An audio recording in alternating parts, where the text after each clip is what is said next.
Greetings, everyone. Trey here once again. This is what's the 29th of October, 2016. I'm here with a new friend whose name is Mark Conley, who we met in a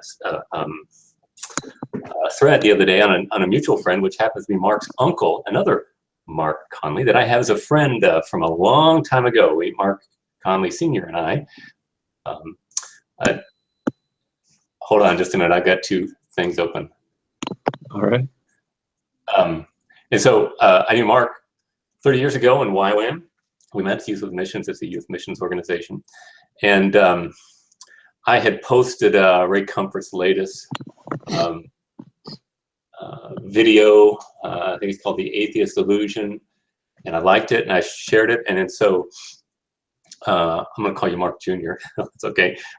Mark's uncle, or maybe say Mark's nephew, was commenting on it. And so I asked him if he would be willing to come on and do a hangout. And we could talk about the topic of the existence of God. And so here we are. I think the thread, I think I linked it in the comments portion of this video. So if you want to look at the context of our conversation now, feel free to do so.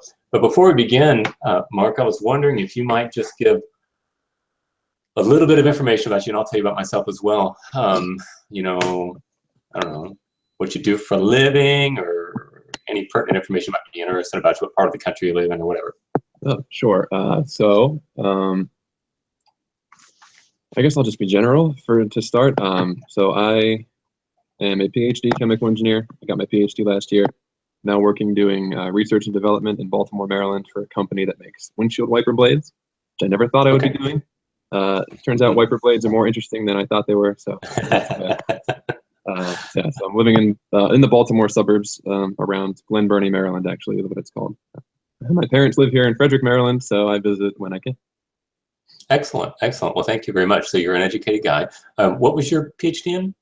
Chemical engineering. Okay, cool. So next time I drive in the rain, I'll think about you. Yeah, sure. my wipers are working well. I'll think, boy, I hope this technology is advancing. Oh, that's great. Very good. Very good. All right. Can you tell me a little bit about your perspective regarding? Well, let me tell you about myself first of all. Okay. And then, no. Why don't you go ahead and tell me a little bit about your perspective, and then I'll tell you about myself. Where do you come from? Sure. On a religious spectrum. Okay. So I watched. I haven't watched any of your videos completely because they're all pretty long, which is fine. I just haven't had time. But I've seen how you like to do your intros and talk about like what your presuppositions are and stuff like that. So I'll do some of that. I think that'll work. So just as a background for me, I was raised Christian loosely by my parents. But within the past 4 or 5 years, I realized that wasn't making sense to me.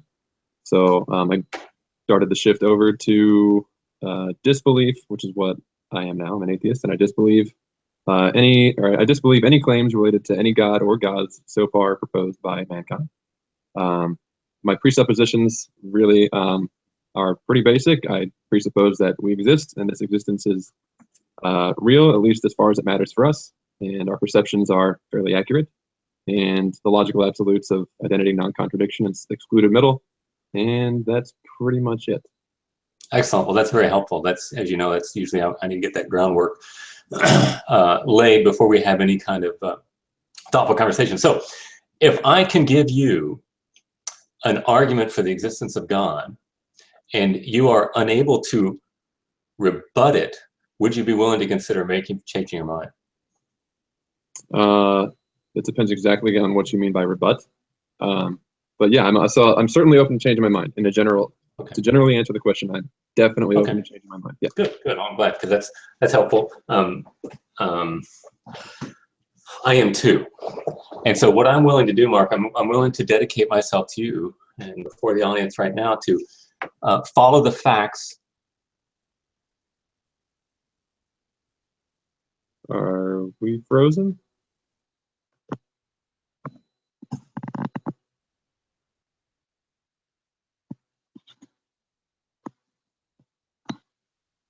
Be a God has absolutely nothing to do with the objective reality, whether there is a God. Oh, Hold on. Yes. So on my end, you froze for probably like 12 or 15 seconds. I don't know if I looked frozen to you or anything.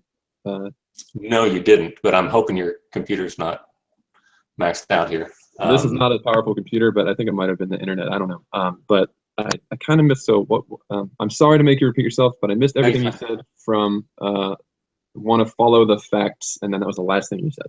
Okay, I want to follow the facts wherever they go, because to try to affirm something that doesn't correspond to reality has no effect on that reality. So if I say that I really want there to be a God, let's say, and there is no God, my wishing it has absolutely no effect on to whether there objectively is a God or not. And conversely, if I do not want there to be a God, my desire in the same way has no effect on the reality of the matter. So I'm willing to go wherever the facts go. I'm not married to theism.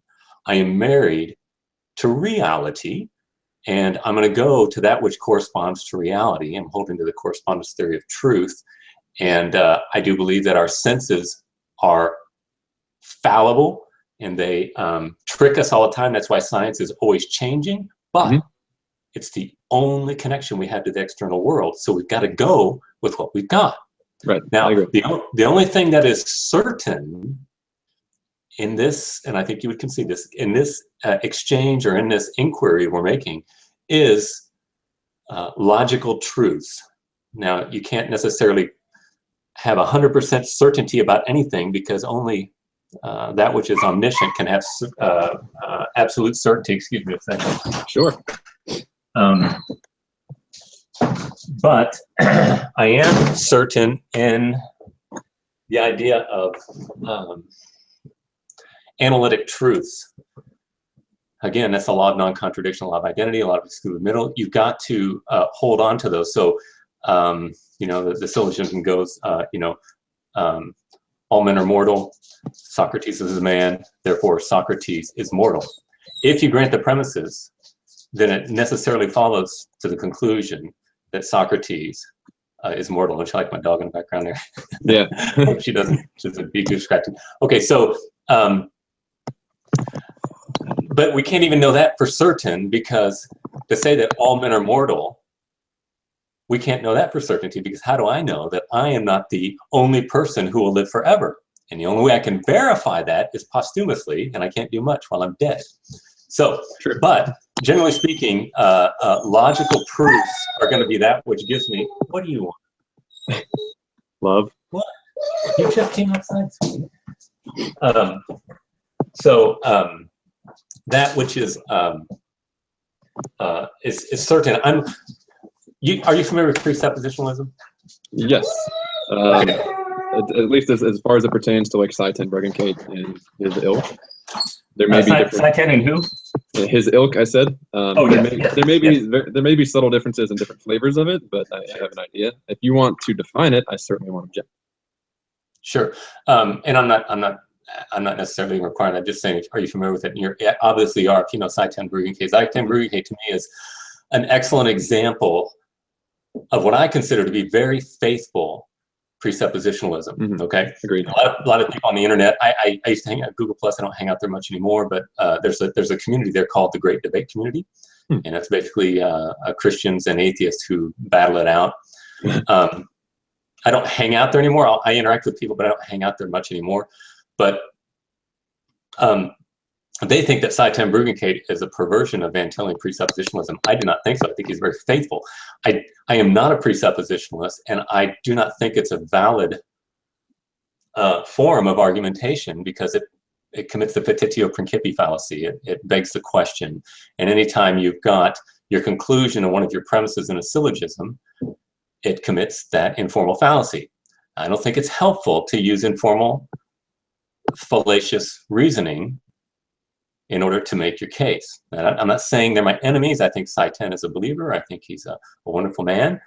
But I don't think, though, presuppositionalism is helpful, and I don't think it's correct. I don't think it's historic Christianity. I don't think it's biblical. I think it's something that's fairly new, that was invented in probably the 30s or 40s by Van Til. But let me just say real quick. Sure, go ahead. I've never heard of Van Til or anything, but so far, you haven't said a single thing I disagree with. So I'm really glad that you said all this, so I didn't have to. So that's good. Yes, and that's the thing. I'm very much an odd duck for popular theology, although historically speaking, I am plain bread. There's nothing odd at all. But it just so happens that most covenantal apologists, they'll call them, or I'm a Calvinist. I'm a Calvinistic Baptist. Oh, I didn't tell you about myself. Let me do that real quick. That's not fair. I thought you were, but all right. No, I'm not. I rambled into what just laying the foundations, but I want to tell you about myself. All right, so I'm 50 years old. I was born again, really 30 years ago in Arkansas, where Mark, your uncle, was at. And I was a nominal Christian. I grew up in a Presbyterian church. The church we were going to, that was really quite dead. And I went to the church. I was very shy, and I wasn't involved in church, and there really wasn't much there to be involved in too much. I'm kind of an introvert somewhat, and I really wasn't involved. My mom had a charismatic experience of being born again. It was she was charismatic when I was little, and so oddly, my mother is a charismatic Presbyterian. Now, I don't know how much you know about Christianity, but that's quite an oxymoron. Presbyterians are not generally, believers in. Looking it up right now. I'm not really sure. I'm sorry? I'm looking at Presbyterian right now because I'm not sure, but you go ahead and keep talking. Yeah, Presbyterianism is not linked to speaking in tongues and those things. My YWAM friends. Yeah, so my YWAM friends, like your uncle, for the most part, they are charismatic. I pretty much have left the charismatic tradition. Anyway, I go to camp as a kid, to the Christian camp, and I went to, I used to go to this local Christian camp in the summer and stuff like that. And every time they would have an evangelist come and he'd say, come forward if you want to dedicate your life to Christ and stuff. And I'd always go forward because I was like, I don't know. Just want to make sure, okay. Be careful, You got to play it safe. You can't be too careful. That's right. That's right. And I remember my friend asked me, he goes, well, you haven't given your life to Christ or something? And I said, well, I don't know. I just want to make sure it's all forth. And the thing is I never really understood what it means to be born again. There's a popular thing in pop Christianity today, Protestantism, I'll say. It's called decisional evangelism. And it began pretty much with Charles Finney in the Second Great Awakening in the early 1800s. And goes on in today. Billy Graham was a decisionalist. And basically what they say is, if you make a decision for Christ, in other words, if you go forward, you sign the card or whatever, you walk the aisle, you're in.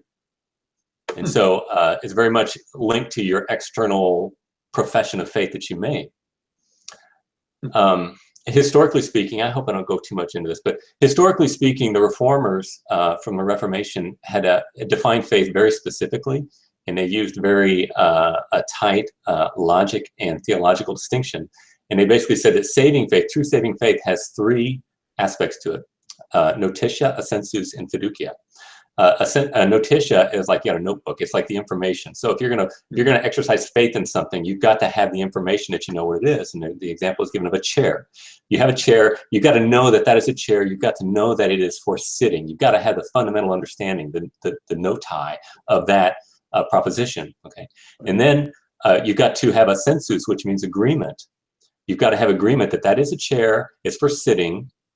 And I believe that it can hold me up. You got to say, I can trust in that. Then the crucial point is fiducia. I don't know if you ever heard of fiduciary ministries and stuff. It means that they have a trust in them. They are being trusted in. You've got to actually sit in the chair and trust your posterior to it in order to actually exercise true faith in that chair. Okay, well, in the book of James, it says that you believe that God is one. The demons believe. And they are condemned. And what it is, the demons have the first two. They have the knowledge, they have the agreement, they know who Jesus is, but they do not trust in him. And that's what I was lacking in my faith that I had. I didn't give my life to Christ. I was not saying, you are the Lord, I'm giving it to you. I relinquish my life to you. And I didn't understand that. My mom said that I had this experience, she had me say a prayer when I was 5. And so I thought, okay, well, whatever. But there's no change in my life. And in fact, I struggled with alcohol when I was 17. And I'm not sure whether to to define myself as an alcoholic or not, I don't know, but I had a problem, and I was developing a problem, and it scared me. And I called out to the Lord, because I make a fool of myself, next morning after being drunk. And I was so shy, it helped me to come out, although I come out a little too much after drinking. But I said, God, please help me. I'm afraid of where I'm going, because I started to drink, throughout the week as well, rather than just on the weekends. And I remember just getting on my knees and saying, God, help me. And I was just like saying, God, help me get rid of this. But nothing happened. And then it happened to me again several months later. And I was like, God, I want to give, and I'm not born again even yet, but I'm like, God, help me with this. I'm going to give this drinking life, this lifestyle that you're going out to the bar stuff like it, to you. And immediately I had no desire to drink. And oddly, I said, I couldn't believe it. I was like, I don't really want it. And I even went out to this. I don't believe I was sitting this. I said, I'm going to test this out. And I went with my friends and I said, I'm going to drink. I said, I can't believe this is real. And I drank and I got a little buzz and I felt so dirty. And I was like, I don't want this. I'm not anymore. So I stopped drinking at that point. And again, I was not even, I still didn't understand what saving faith was, but Lord has worked in my life. So I nearly flunked out of high school. If I'm very much motivated by something that interests me. If something does not interest me, I ignore it. I'm a warp 7, 0 kind of guy. Either I'm going full blast or I'm nothing. Okay. And so I went to, I nearly flunked out of high school. I think I got a 9 or a 10 on my ACT in my senior year in high school. I just didn't care. It just wasn't important to me. And then I went to junior college. My dad said, I'm not going to send you to college. I know you prove yourself. And I got through a couple of classes and got C's. And then I went to KU, Kansas University. And I flunked out after the first. I was not ready for anything like that. And so then my mom was always looking out for me, spiritually speaking. And she got me involved in this YWAM thing, Youth with a Mission. And I went down there, they have a year-long school. And my mom went down to Arkansas, Northwest Arkansas, dropped me off when I was 20 years old. And I don't even know exactly when it was, but within that first semester, I came to the point of understanding that salvation is not just something you just raise up the flag, Christian flag, I'm with those guys, whatever. But I actually said, you are the Lord of the universe. You are to be the God of my life. I relinquish myself to you. And the burden from my shoulder, from that day forward, I don't even know exactly what day it was. During that semester, sometime my life completely changed. I've always said that my time at YWAM, I valued it more than I did learning to read and write. That's how important it seemed to me. And since that time, I have been freed from the shackles of sin. That doesn't mean that I don't sin, but I'm no longer a slave to sin. I used to I was telling somebody just a little while ago, when I used to see the law that says, don't do this, I was driven to do it. It was like I couldn't stop myself. But now I don't have that drive like I did. And that doesn't mean that I'm perfect. I'm not saying that, but my life completely changed at that time when I was born again. So anyway, I met my wife down in Arkansas. We were married in 1989. I have 6 children, ages 26 down to 13. Wow. And sadly, this is going to sound odd, my wife left me a few years ago. I don't care to give any details of that, but anyway, she moved on. So I am sadly divorced for a couple of years, I think now. I am a Reformed Baptist. I'm Baptistic, but I hold to the doctrines of Calvinism. I'm a dental technician. I make teeth for a living. I'm self-employed. And I like to, I'm an autodidact. I like to learn things on my own. Like I said, I'm really weird at things I like, and I have a very short attention span, and I'm an audiophile. I love listening to things. I like working with my hands and then listening to things. So that's why I work alone. So I very much enjoy that. And it gives me that explains why we're here instead of typing to each other. Yes. Well, I don't mind interaction on Facebook with typing. I think this is way better. I'm not that. For the record, I think this is far preferable. Well, I appreciate that, because I like it better too, because I meet a lot of guys. In fact, I hate blocking people. I'm a big free speech person. I do not block people unless I'm afraid for my well-being, my family's well-being. And a couple of times I had a guy I was debating an atheist, and he's just dishonest. In fact, he's like 3 up on my playlist, Britland. And we're sitting there, and he's so dishonest. And in text, he really is like a slippery eel. And it's just like, we could never get anywhere because he was just playing games all the time. And I cited a Wikipedia article to make my point. He goes and changes the Wikipedia article and goes, I don't see that on there. And I said, do you think I'm so stupid I can't go and look at the history? That's I said, that's it, I'm desperate. done. And I blocked him. I said, I'm enough of that, because I've been messing with him for a long time. So Well, it's very difficult though to play games in a hangout. yeah, Because no, let's the other not guy says, waste wait a time. minute, you know, you can ask me, I don't understand what you're saying or whatever, or I don't feel like you're being honest with it. It's really hard to do that. So that's why I love hangouts. And also it's referenceable. I don't know, you can refer. I know what you mean. I don't know the word. I don't know exactly so if I want to go back, for example, there's another guy. Guys on Google Plus, they don't even want to talk to me. Atheists. There's very few of them that don't even talk to me, and some of them are. One of them's a PhD in philosophy. Should I say his name? I don't know. Get him mad, but he won't talk to me. I've had one exchange with him, and if you afterward, if you want me to show you, I'll show you the exchange. And he did not dominate, and he's just blocked me on Facebook. He won't talk to me, but he is. I forgot where I was going with that. Anyway, there's just not honest exchange a lot of times, and so. Oh, I know. There's another guy too. It's the same thing, and he came on and he wouldn't talk to me either. And they want to say, "Oh, Jadlo's just stupid" or whatever. So I was like, "No, just come out and talk." I mean, that's rude. Well, and you know, I'm pretty cutting too. I don't know if you noticed. When I'm in text, I have a very dry sense of humor. And the one thing I get along with atheists, huh? I think I noticed that because it's in text. It's hard to like saying a sentence. There's so much involved with the inflection and stuff that it can be really hard to tell in text. So sure. I think at first I thought you were coming across like really sharp, like pointing and like poking. But I think now that I look back on it, it's more you're just being direct. Direct is fine. Well, yeah, I and here's the thing: I have people, but I have a very dry sense of humor. Okay, and that's why I think I get along with the atheists so well, because you know atheists tend to be very analytic and they have a very dry sense of humor. So I love joking around and poking fun on these issues. And so somebody doesn't know me, somebody knows me well, you know, they know, oh, it's just Trey, just kidding. I never mean to be uncharitable, but here's the thing: when I'm engaging somebody on an issue that is important, I perceive to be important, I can tend to win. You know, I'm not interested in just kind of. And people get upset at me. I say, well, do you want me to act? I'm convinced that my perspective is true, and I'm convinced that it's important. That's good. Why wouldn't I treat it? I hope you bring everything you've got. I don't want you to pull any punches. Like that's what I hope for today. Like give me everything, the best you've got. Yeah, and I appreciate that, and I appreciate people being open-minded. I expect you to do the same thing. I mean, that's how truth is advanced. True. You know, yeah, when we put everything on a debate, and you may have a rabid disagreement with somebody, but I want to say, give me your arguments and persuade me. That's the American way. We're losing that now. It seems like everybody just resorts to personal attack and you know these. So thank you. So I am very happy to entertain these things, but I'm saying, you know, don't blame me if I try to win the argument, because. No, that's why I'm there. I hope you do. Yeah, give me everything, all of it. I don't want to be rude though. At the same time, I don't believe I am. It's not rude to say what you believe and why. That's not rude, unless you call me stupid. I mean, that's not rude. Right.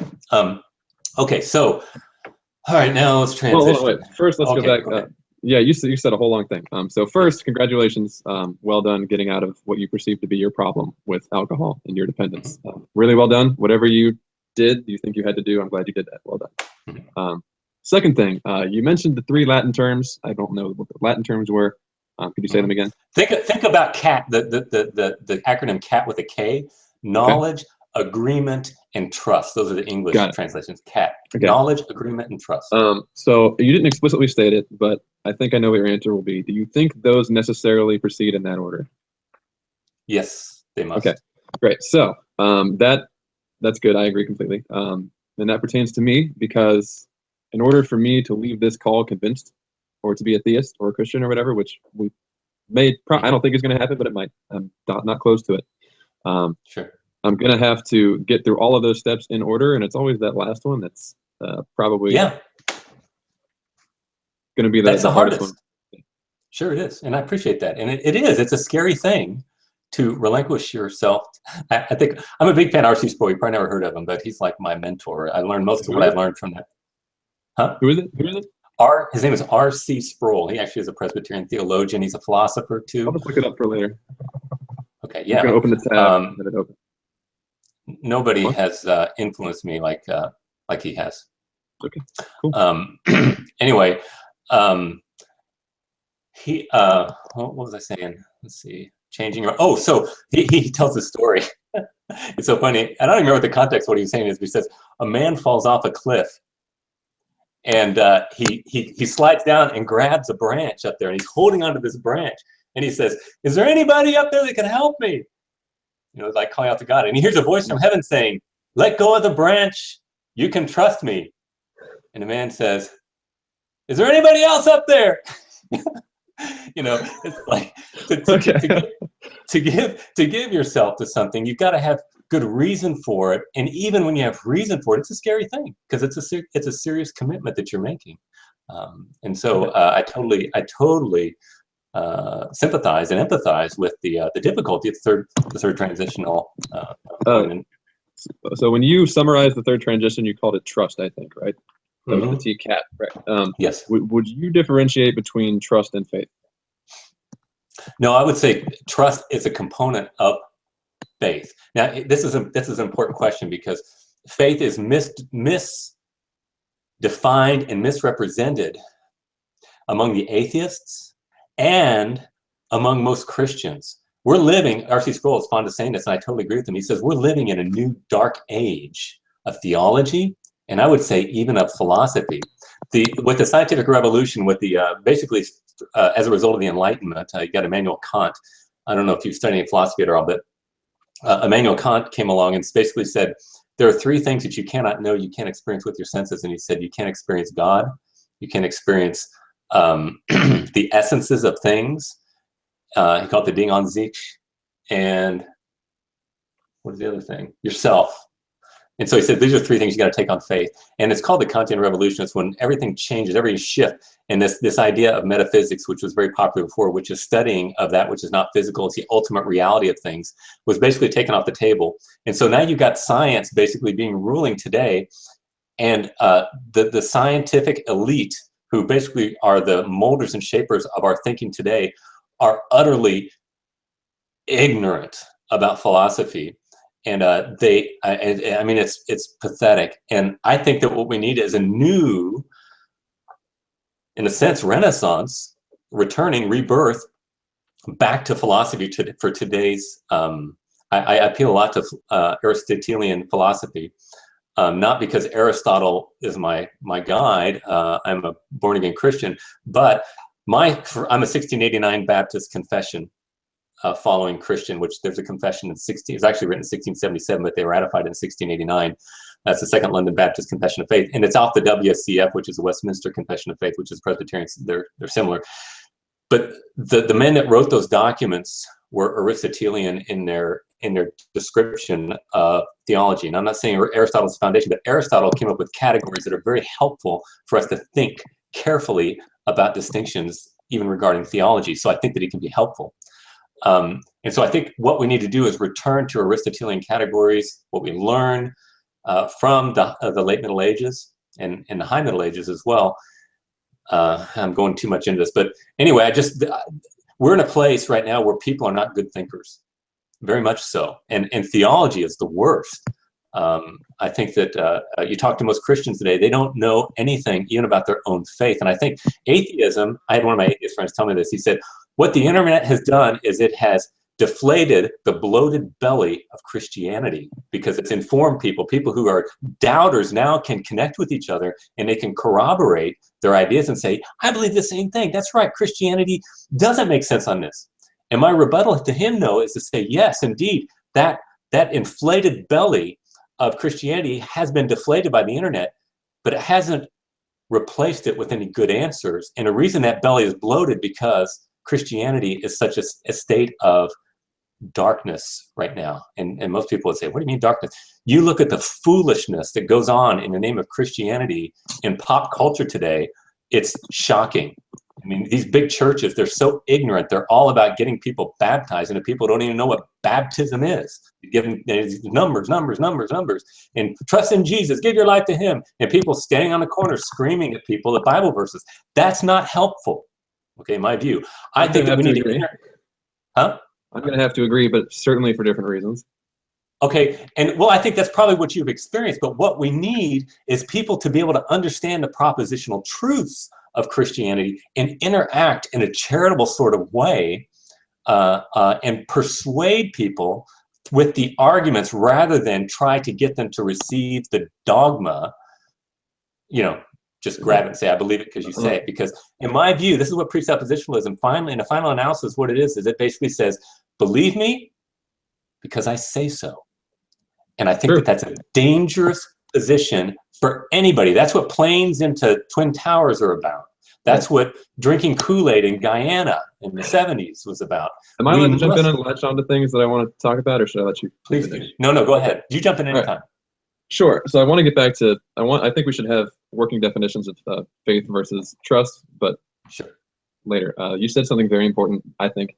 You said what the internet has done with atheism has not replaced it. It's deflated the bloated belly, but it hasn't replaced it with good answers. I may agree with you, but I don't see why that's a problem. I think one of the greatest flaws of human thinking is that we need to have answers for things. It is absolutely categorically more acceptable to say we don't know than to have a unsupportable idea. I agree. Okay. I'm sorry, can you keep going? No, that's it. Okay, so here's my problem with atheism. All right. The greatest question of ancient philosophy were like ultimate reality, how do you account for motion, how do you account for life, and how do you make one out of many? It was called the one in a many dilemma. How do you make unity out of diversity? And so they're trying to figure out, you got all these disparate parts, how do they cohere together? That was really one of the greatest questions of ancient philosophy. And we, again, this is part of this dark age I think we've entered in through the Enlightenment. We lost these categories to think about things of metaphysics. This is called the study of metaphysics. And so what we have is the people coming along saying, well, let me give you an example. Do you know what the motto of the United States is in Latin? Out of many, one, yeah. Yeah, e pluribus unum, right. And the glory of America is that we can unify the diversities. That's the glory. All right. Do you know what you go to university for? I could probably guess. Unity out of diversity. That's what it's for. Now, what I like to say is we now pretty much just learn, all we learn is polyversity. Everybody's cloring about diversity, diversity, diversity. Diversity without unity is disintegration by definition. We don't want disintegration. Now, you mentioned and said that you would rather have no answers than a false answer. I agree with that, but that's only half the equation, okay? No, it's not. Would it be fair to say, Mark, that you are, in your life and everything that you're doing, this is what Plato called it, are you seeking to save the phenomena of existence? I do not know what you mean by that question. Are you seeking salvation? No. I'm not saying ultimate salvation of your soul. Are you seeking to save the phenomena of existence? Are you seeking to perpetuate existence? Is not everything you do in your life for that purpose, even down to your eating that peanut butter and jelly sandwich? Okay, yeah, in that sense, what I do is to create a better life, or create a better world for other humans to live in, and for myself. At the moment, I don't plan to have children, so in that literal sense of what you're saying, maybe not, but I still want to leave a positive mark on the world insofar as I influence others. So in the easiest way to answer that question, yes. Yeah. So even your engineering windshield wiper blades, you're seeking to save the phenomenon. I'm making teeth. I am seeking to save the phenomenon of existence. So we're all searching for salvation. Okay. In other words, we all have a sort of. Just not to bicker on terms. I don't really like the way that's phrased, but I guess I'll agree with the idea.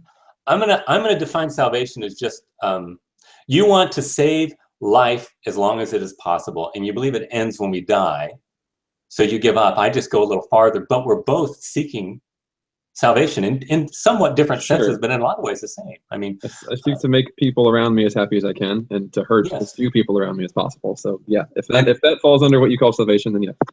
Okay, yeah, and I'm happy to make very clear distinctions. I am not trying to put anything in your mouth and trying to think, oh, he's secretly seeking for God in his definition. No, you're just seeking, in an existential fashion, you're seeking to save the existence. All right, in order to do that, you should have a justification. It's called the formal principle. Let me give you a little Aristotelian logic. Again, I learned this from R.C. Sproul. I've not studied philosophy at all. I just mostly listen to R.C. Sproul. He has a series called The Consequences of Ideas, and it's his overview of Western philosophy. And it's just, I've never heard anything even comes close to it. I've listened to several philosophy things. And even my philosophical friends, two of them are very astute, and they don't even understand, no, three of them, they don't understand the unity and diversity. They've never been taught that. They've only been taught philosophy past Kant, post-Kant, pretty much. They know that Aristotle and Plato exist in the pre-Socratics, but they've learned nothing of it. R.C. Sproul gets through the whole thing. And this idea of unity and diversity is just, it's fundamental. Oops, I'm not I locked up here. Was that okay? I can still hear you. Can you hear me? Okay, all right. So I'm not yet convinced that those philosophical ideas of unity and diversity are important or particularly interesting. Sure. It's fine that you think so, but I don't really. Sure. No. And I haven't really unpacked it yet. So let me give you a little bit of Aristotelian causality that he delineated. Again, I find that Aristotle's categories, which were popularized and synthesized with Christianity through St. Thomas Aquinas. But hold on just a minute, let me put the dog. Okay. So Aristotle broke up causality into, that's called the fourfold causality of Aristotle. And he uses the example of a sculptor. And you've got a sculptor making a sculpture, okay? And you've got— Are you talking about, is this the efficient cause thing? I looked this up before. Go on, keep talking. Yes, I probably linked to the fourfold causality. And so you've got the efficient, yeah, I remember we talked about it now. Efficient, let's just say the material cause is that out of which the statue is made. It'd be a block of granite.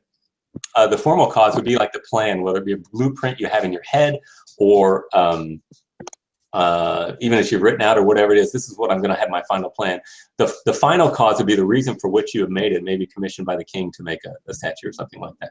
And then the efficient cause is that which brings about the effect of the statue. And then as a subcategory of efficient cause, you've got instrumental cause, which would be the hammer and the chisel, the instruments which the sculptor uses to make the sculpture.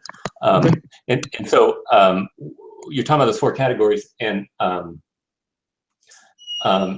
when we are living our lives, let's imagine our lives as this whole thing. We've got to have a formal principle in order to guide us, to give us not only reason for existence, but where exactly are we going? There's got to be some plan. And you can imagine, let's imagine a football team, and you've got a football team with a coach and a plan, okay? And that plan is, and you've got a mediocre team, but they have a plan in order to go about their execution of the game. And you've got another team that has no plan whatsoever, and yet they're very talented players individually. Who do you think is going to win that game? I mean, it depends, but probably the team that uses teamwork. But I don't. That has a plan. That has a meta narrative. Well, I call meta. I mean, you know what a meta narrative is? I can piece it together by. It's a story behind the story. In other words, a big overarching picture that gives information. Sorry. This doesn't feel that practical. I mean, we're kind of debating philosophy terms instead of, I think, what's really important. But this doesn't feel that important, because if you're a football player in a football jersey and you step onto a field or the football game, and your goal then is not to win the football game, then you're wasting your time. No, I didn't say they have a goal. I said they have a plan. Everybody wants to win. Their plan, if they don't have if they want to win and don't have a plan to win, then they're wasting their time. That's right. That's exactly right. And that's what atheism is. It has no plan whatsoever. It just basically says, I'm here for no reason. Hold on a sec.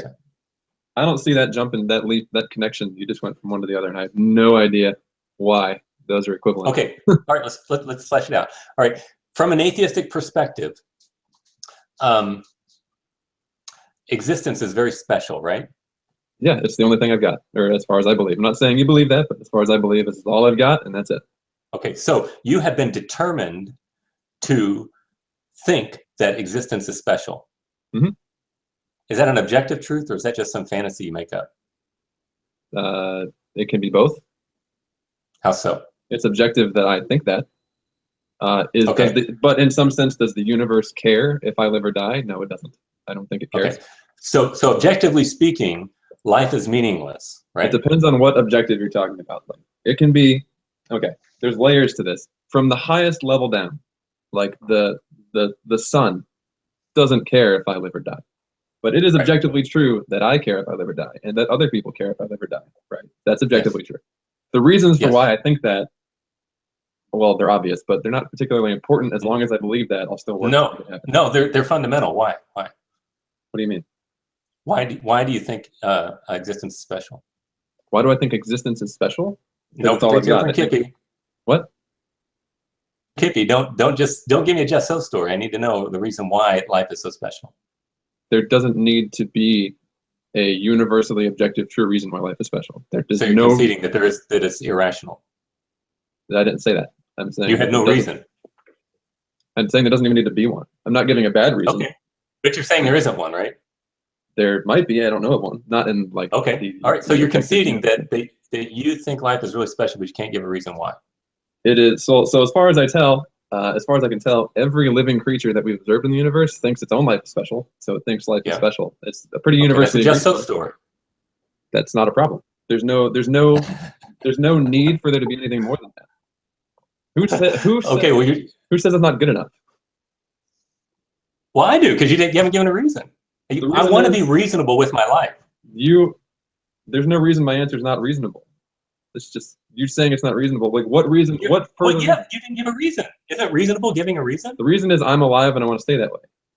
That's it. Yes, but that's just the just so story. You're just saying that's just the reason that life is special is because that's the way I am. That's all you're saying. It's because as far as I know, when I'm no longer alive, I won't be able to experience everything I like. So I know I like to be alive.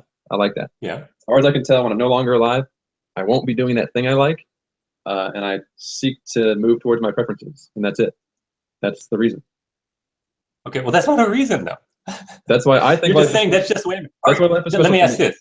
Yeah. Okay. Is it possible for unintentionality to intend intentionality into existence?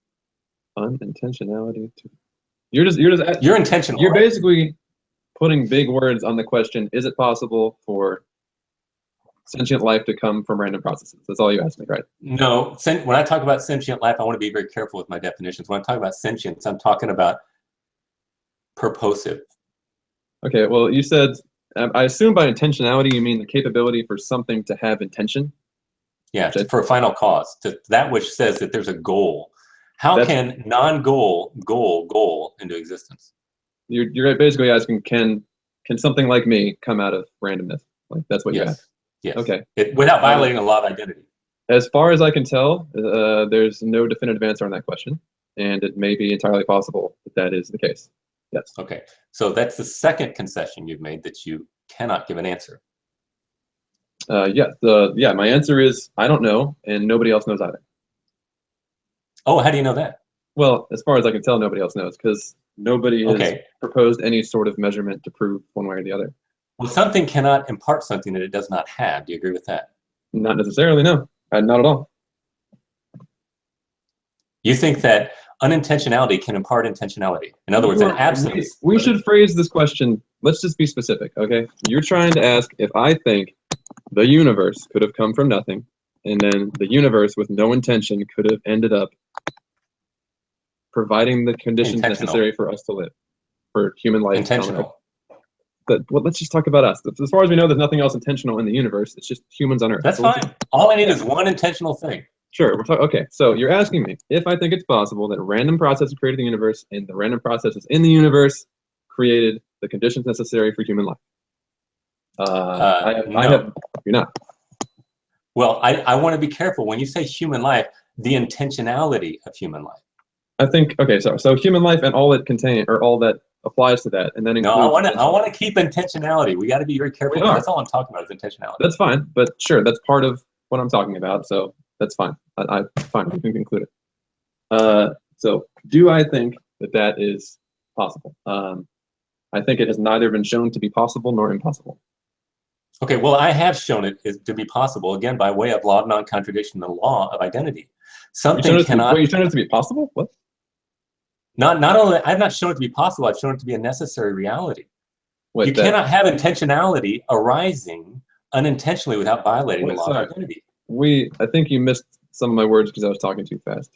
Okay. I said, is it possible that the randomness of the universe created the intentionality in humans? And you said, yes, it's necessary that happened? Oh, no, I must have misunderstood. I'm sorry. Yeah, sorry. Yeah. Okay, so No, I it's not think possible. Not only is it impossible, it's not possible that it you have that it's the no opposite. It's not true. you have no empirical justification for saying that's impossible. Well, sure I do, because am I an intentional inquirer? Yes. Okay. Can I create my intentionality unintentionally? So your intentionality, you mean, can you create your willing or your desire to ask me that question accidentally? Is that what you're saying? Yeah. Did I, in other words, you're violating the law of non-contradiction. You're saying something is and not is at the same time in the same relationship. No, I'm not. In some point in time, which is the law of identity. Unintentionality is not intentionality. I don't think I've made any logical contradictions, but hold on. One thing at a time. Your question, what does intentionality exactly mean? Like, phrase it more simply for me because I'm not used to using that word. Are you asking me if you can, so you have a desire or an intention to ask me that question, right? Can Yes. you create that accidentally, that desire to ask me the question? Is that what you're asking? Can my ability to be able to do that? Now we gotta be careful not to say accidentally, because accidentally, basically, So we don't treat unintentional and accidental as synonymous then? no, and that came from your side, and I conceded it. Some guys call that, when something is an accident, it means that something was intended and went wrong. Oh, So we don't want to be accidental. We want to say unintentional. That's not what I would define as accidental, but that's fine. We can use yours. I don't care. Well, I'm happy with accidental, but I just so somebody won't come along and say, "Oh, Jadlow doesn't know what he's talking about." Okay, sure. Unintentional. Yeah, cover whatever bases you think you should. That's fine. Okay. So I don't think the free will debate has been entirely settled either way. There's a lot of people philosophers don't believe humans have free will completely. So this talk of intentionality. Yeah, but they can't believe it. They can't, just because people argue doesn't mean it's compelling. How can you have culpability when there's determinism? Yeah, I think we have to. I think it's necessary that we act as though we do have free will. I'm not saying that we shouldn't. Yeah, we should have culpability and laws and punishment. Fine. But that doesn't really answer the question. That's just kind of a necessary convenience. Maybe. I mean, maybe that is an answer. I don't know. But as far as I can tell, as far as anyone can tell, as far as any empirical measurement anyone's ever taken, your desires and your intentions are a process of physical parameters happening in your body, in your brain specifically. There are physical processes guiding what goes on in your brain, and your brain is what decides things. Your brain is doing the deciding. Okay, and you just basically said, I believe something, but I'm going to deny that and make an argument for the opposite. You said we need to act as if it matters, but it really doesn't matter. Yeah, well, there's an inconsistency there. Yes, I'm saying even if we don't have a way to come to a conclusive answer, we have to decide to act a way, otherwise society falls apart, right? Right. That's fine.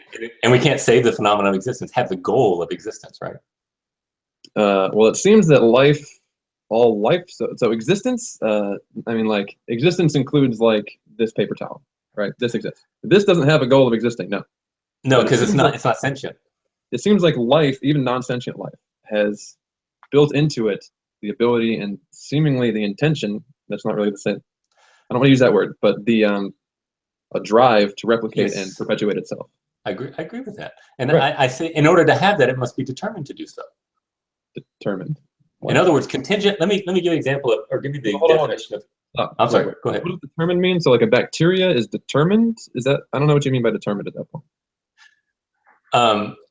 DNA replication is a program, is it not?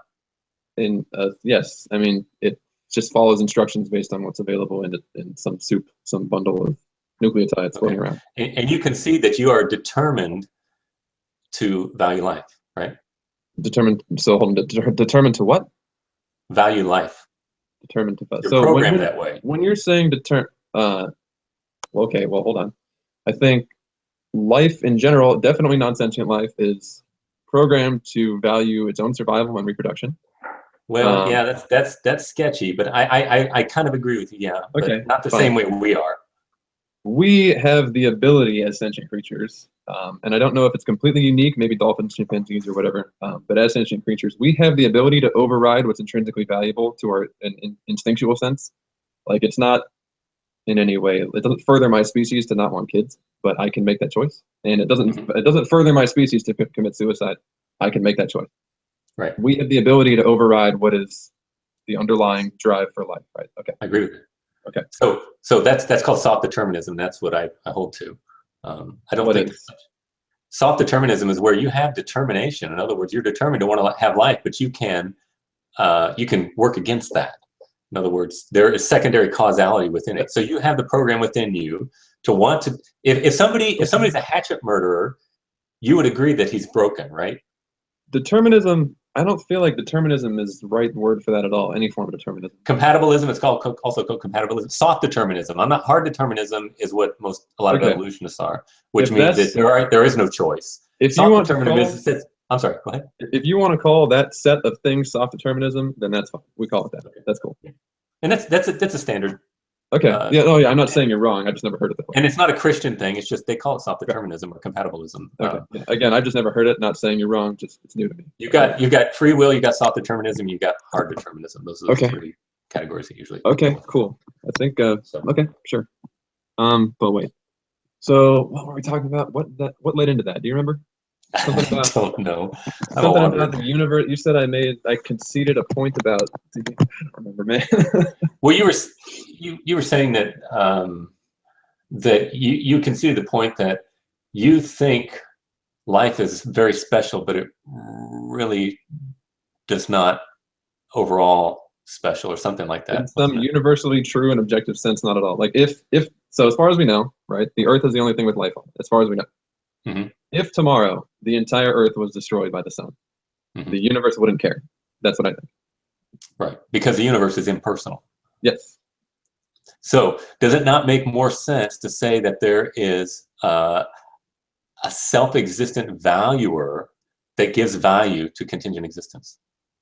Okay, so we haven't addressed what contingent means. I don't really like the term very much. But, contingent just means dependent for its existence. It could either not be or it could be.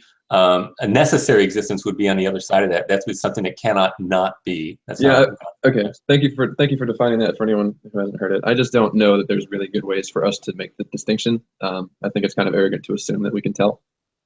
No, it's really easy. I can demonstrate it. That which changes is subject, therefore it's dependent by definition. Do you change? I do, but so the thing is, things can change, but they can do it predictably and necessarily, right? Like I drop a ball and it changes its position in kinetic energy, but it's necessary that happens because of the fundamental laws of the universe. Okay, when I'm defining necessary, I'm not speaking of that. I am saying, and so what I'm saying is, but contingent is that anything that changes is dependent upon that which enacts upon it. Do you agree with that? Yeah, I guess, yeah, sure. Okay, so it is not, and here this is where the law of non-contradiction comes in. Well, hold on, so let me phrase that a better way that I'd agree with more. All you have to say for that, I think, is that everything in the universe is subject to the laws of the universe. And those laws necessarily govern how we move through time, which is change. Okay, and are those laws, what is their ontological nature? Ontological nature. They? What are they? I don't know. Well, you're saying that everything change? Everything change? Yeah, I think necessarily. Yeah, everything changes. Because there's isotope decay, and then there's bonds break apart all the time. Like it's kind of unavoidable. So everything we know about chemistry and physics tells us everything changes, and it has to, and we can't stop it. Okay, so if everything changes, this is where the pre-Socratics come in helpful. There were two guys named Heraclitus and Parmenides. Heraclitus said everything is changing. This is before Socrates. Everything is changing and nothing stays the same. And Parmenides said, R.C. Sproul said when he first heard this, he said, why am I even wasting my time with this stuff? But he said, Parmenides said, whatever is, comma, is. In other words, he said, if there's, have you heard that? Identity, right? Yeah. Yeah, well, and if there's not some unchanging element somewhere in the universe, because Heraclitus said, even when you step in a river, the river has changed when you step in and step out. Not only has the river changed, but you've changed. He said everything is changing. And Parmenides says if everything is changed, then everything is really nothing because there's no identity of being. And so and this is the problem where we have and Heraclitus Parmenides couldn't come to a resolution of that, and it led to a time of skepticism. This is another thing it's important to remember. Anytime society embraces skepticism, it always leads to disintegration of society, historically speaking, and we're in one of those times right now. It always is that. And so before Socrates, Well, before Socrates came in, everybody said, well, if these two titans, Heracles and Parmenides, cannot figure out these issues of being and becoming, then how can I figure it out? And they said, it doesn't matter. Forget about it. Let me just live for myself. Let's eat, drink, and be merry, for tomorrow we die. And they began to just say, whatever works is what's right. It's like Madison Avenue. It doesn't matter whether something is true or not. Just whatever works to my betterment is what I will search for. And I will use the example of Mark Conley. All right. You have a skeptical view. You're inconsistently holding that life is special, life is not special, and you don't have a reason for it. So what you do is all you have is more or less, I'm not criticizing, but more or less you have yourself, and you say that you don't want to have children because you have no meta-narrative to say children are somehow important, to have a reason for it. And I don't know if you know this, but every single industrialized nation has a dangerously low, almost all of them, a dangerously low negative fertility rate.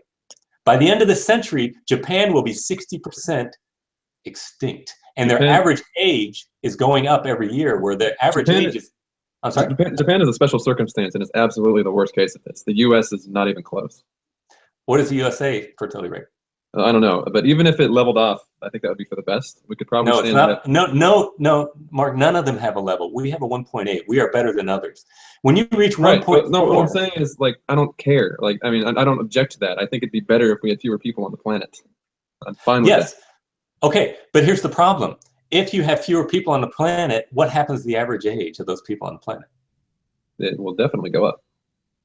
So what do you think the industrialized world is going to look like when the average age of a society, now we're having a hard time right now paying for our elderly. What do you suppose it's going to look like when the average age is 70 years old? I don't know. What kind of GDP are we going to put out? How are we going to take care of those people? What are they going to start doing to those people? Well, this is what atheism leads to. No. Okay, first of all, that doesn't have anything to do with whether it's true, so this is really irrelevant. Second of all, you're taking it really pretty far to an extreme, because I don't know how many people would have to make my decision to have our average age go up that high. I don't think that many people don't want. If you stay at a negative fertility rate, you will eventually, they won't do it because people will have a spiritual revival. But if you did it indefinitely, the human race will go extinct. But it's not going to happen. We're just going to go through a very dark time. Holding the same relative negative fertility rate will require more and more people to not have kids, right? No, average fertility rate is average age per woman per lifetime. Average age? It's not age per woman? Average number of children. Oh, okay. So per women. I think there's like a cutout or something, and I missed some syllables. You need 2.1 to 2.2 with our the way that we live and everything. 2.1, 2.2 to maintain status quo. Not one industrialized, or I should post it, not one developed nation has a positive fertility rate. Rome has a 1.3. Russia has 1.3. They abort more of their babies than are born. Wait, hold on a sec. Why does this matter? This doesn't have anything to do with whether this. Well, I'm demonstrating where atheism is the absence of a meta narrative. Okay, when there's no formal principle to life with atheism. Yeah. Do you know why that the ancients embraced mythology? You know what the number one purpose was of that? Did population increase? No, it was for meta-narrative. In other words, we got to have a reason for living. And that's why they didn't like Christians, because they said, oh, you're messing up our meta-narrative because it doesn't go along with the way that we like to do things. And so that the gods helped make unity out of diversity. It helped to give reason and coherence to society. And once people fall into skepticism, all they have is self-gratification. That's it. And you have diversity without unity, and you have chaos and disintegration, and that's what we're moving toward. The U.S. is better than the other countries. I mean, but you watch Europe. Think about this, Mark. Look at Europe and think about what group of people in a European structure have the strongest meta-narrative.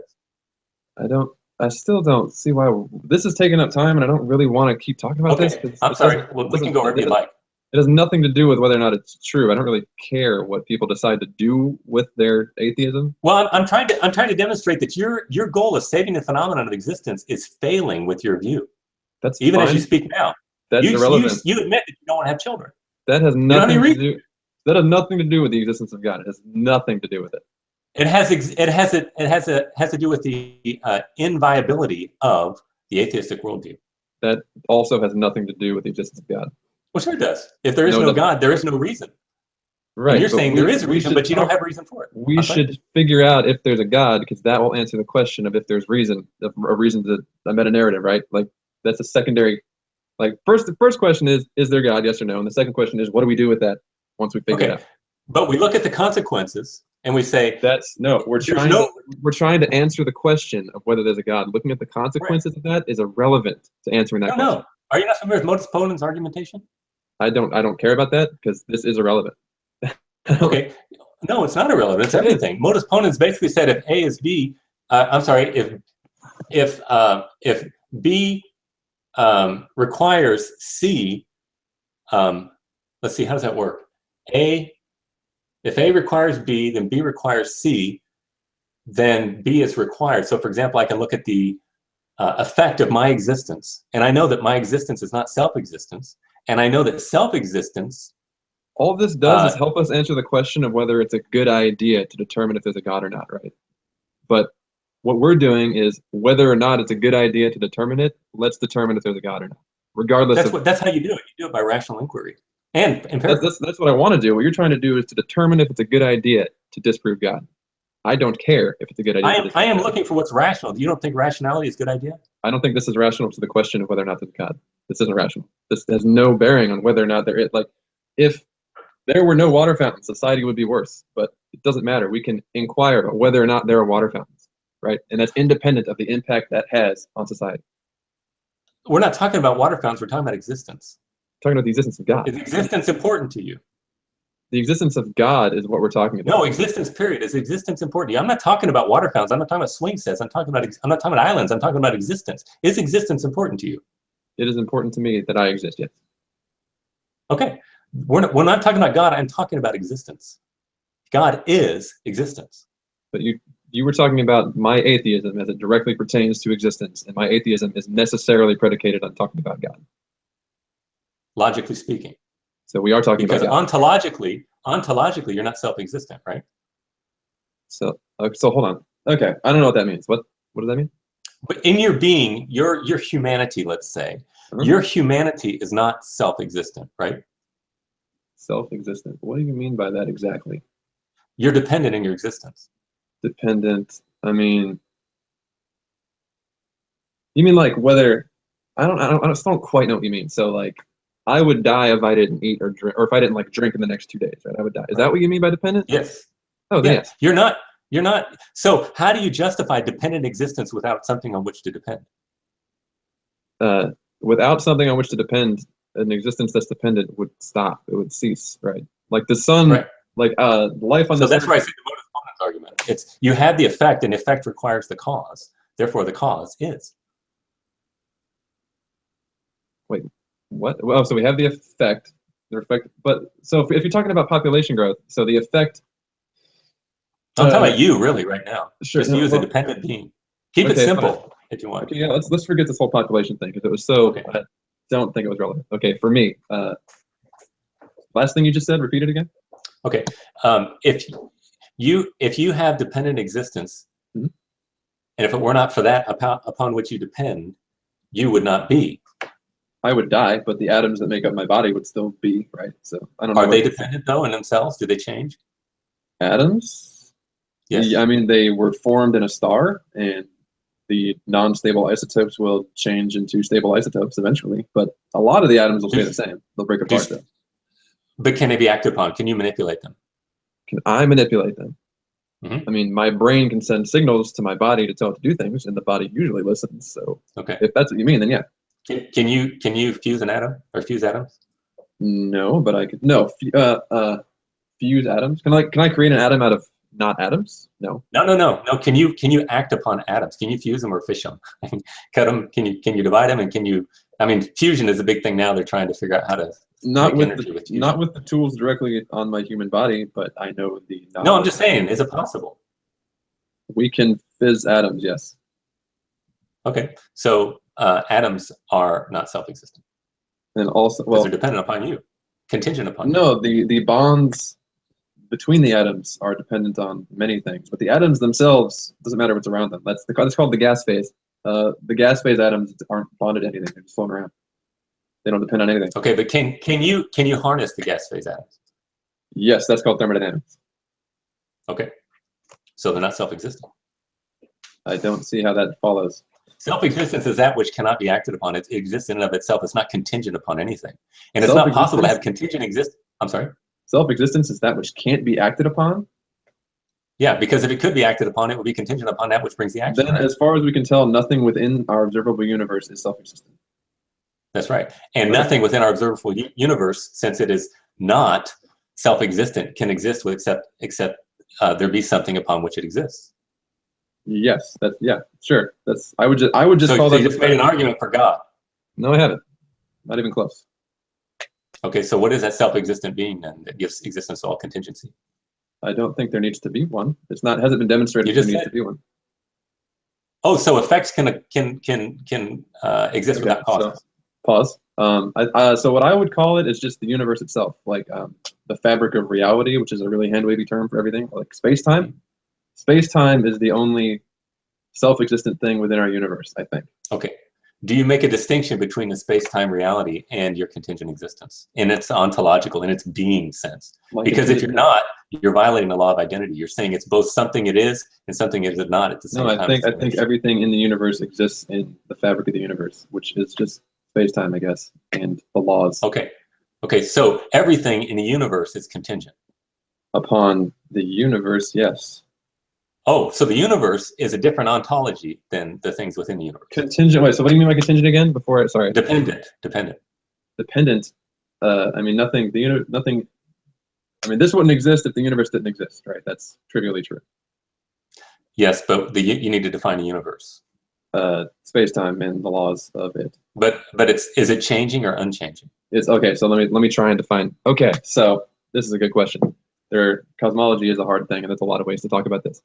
What I have meant so far when I said universe is universe with a lowercase u, which is everything that we know as reality, all matter and energy in our universe, which we think is expanding, and the laws of physics governing that matter and energy in our universe. We don't know if that is the entirety of all existence. And that's the universe with a capital U, which is the sum total of all possible universes and other dimensions and realities. We have no way of knowing whether there is anything outside of our universe. So I call it the lowercase u universe. There may be a big uppercase U universe, but we have no idea or way to verify that. Okay, but you're defining the big U universe as all possible universes. That which is self-existent cannot be possible. It must be necessary by definition. So first of all, the only reason I include the second category of big U universe is because I do not know that the little U universe is all that there is. I do not know. Well, sure you do, because you know that something contingent cannot exist except for that which it depends, on which it depends. Something contingent cannot exist. So, but the thing is, I don't know if the lowercase u universe is contingent upon anything. I don't know that. Well, it's not self-existent, is it? I don't know, and neither do you. Well, sure I do, because something cannot. Something dependent. Hold on just a minute. Let me see if I can. Yeah. Turn this thing off. Something cannot. Something dependent in its existence cannot exist self-existent when it's not self-existent. It's a law of identity. I don't know that the universe is contingent upon anything. I also don't know that it's not, and neither do you. Well, sure you do. No, I don't. Is it self-existent?